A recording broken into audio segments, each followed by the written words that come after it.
तर electrophilic aromatic substitution म्हणजे काय, ह्या ठिकाणी केमिस्ट्रीमध्ये 2 टाईपचे साईट्स येतात. एक म्हणजे इलेक्ट्रोफिलिक साईट आणि दुसरं म्हणजे न्यूक्लियोफिलिक साईट.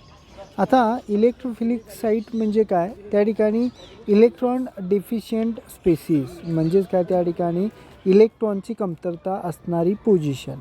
आणि इलेक्ट्रोफिलिक न्यूक्लियोफिलिक सबस्टिट्यूशन म्हणजे काय, त्या ठिकाणी इलेक्ट्रॉन रिच सबस्टिट्यूशन पोझिशन म्हणजेच काय, इलेक्ट्रॉनची संख्या जास्त असणारी पोझिशन.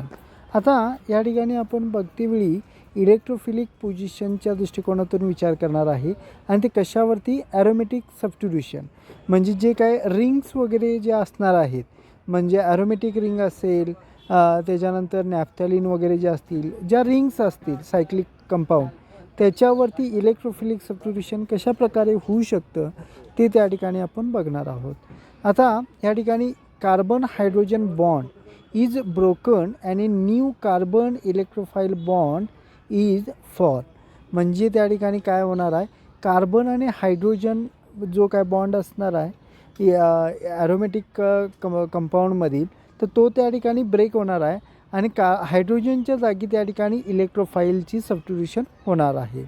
तर त्या ठिकाणी इलेक्ट्रोफिलिक ॲटम्स कोणकोणते असणार आहेत, तर क्लोरीन, ब्रोमीन, नायट्रोजन अशा प्रकारे त्या ठिकाणी इलेक्ट्रोफिलिक इलेमेंट्स असणार आहेत.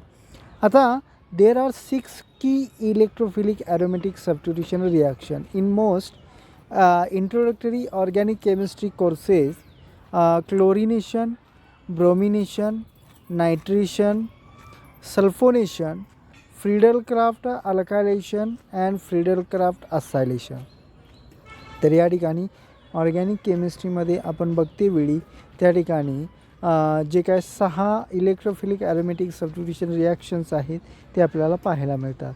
त्याचबरोबर या ठिकाणी each of these reactions requires an acid catalyst to active it so that the relatively unreactive aromatic ring will be attractive.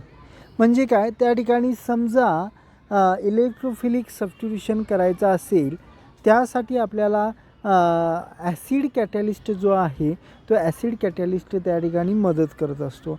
तर कशासाठी मदत करत असतो, तर जे काय इलेक्ट्रोफिलिक सबस्टिट्यूशन असेल किंवा इलेमेंट जे असतील ते इलेमेंट्स त्या ठिकाणी ॲरोमॅटिक रिंगवरती लवकरात लवकर कसे अटॅचमेंट होतील आणि त्या ठिकाणी हायड्रोजन बॉन्ड कसा ब्रेक होईल ह्यासाठी ॲसिड कॅटॅलिस्ट त्या ठिकाणी मदत करत असतो. तर त्याचबरोबर या ठिकाणी खालती आपण बघितलं तर इलेक्ट्रोफिलिक ॲरोमॅटिक सबस्टिट्यूशन रिॲक्शन एक दिलेली आहे. तर unlike alkenes, benzenes plus other aromatic do not generally undergo addition reactions. Addition of electrophiles such as chlorine Cl2 tends to result in substitution instead. These reactions are greatly facilitated by addition of Lewis acid catalyst. Key reaction pattern is electrophilic aromatic substitution. म्हणजे त्या ठिकाणी आपण जर खालती बघितलं तर benzene or other aromatic compounds आपल्याला त्या ठिकाणी पाहायला मिळतात. आता कार्बन हायड्रोजन बॉन्ड त्या ठिकाणी दाखवलेला आपल्याला पाहायला मिळतो. तर त्या ठिकाणी इलेक्ट्रोफिलिक इलेमेंट असणार आहे आणि खालती जो कॅटॅलिस्ट आहे लेविस ॲसिड तो आपल्याला दिलेला आहे. आता ज्या वेळेला ही रिॲक्शन होईल त्यावेळेला त्या ठिकाणी आपल्याला कंपाऊंड कसा मिळेल, तर बेन्झीन रिंगवरती जो का हायड्रोजन रिप्लेसमेंट बाय इलेक्ट्रोफाईल झालेला कंपाऊंड आपल्याला पाहायला मिळतो. तर त्यालाच म्हटलं जातं इलेक्ट्रोफिलिक ॲरोमॅटिक सबस्टिट्यूशन प्रोडक्ट. आता की बॉन्ड्स फॉर्म कार्बन इलेक्ट्रोफाईल आणि की bonds broken carbon hydrogen bond. म्हणजे ह्या ठिकाणी कार्बन हायड्रोजन बॉन्ड ब्रेक झालेला पाहायला मिळतो आणि कार्बन हायड्रोजन इलेक्ट्रोफाईल बॉन्ड जो आहे तो अटॅच झालेला आपल्याला पाहायला मिळतो. तर या ठिकाणी इन शॉर्ट आपण जर बघितलं इलेक्ट्रोफिलिक ॲरोमॅटिक सबस्टिट्यूशन रिॲक्शन जी आहे तर अशा प्रकारे आपण डिफाईन करू शकतो किंवा बघू शकतो. अशा प्रकारे वेगवेगळ्या ज्या रिॲक्शन्स आहेत त्या ॲरोमॅटिक कंपाऊंडसोबत आपण इलेक्ट्रोफिलिक रिॲक्शन्स पाहू शकतो.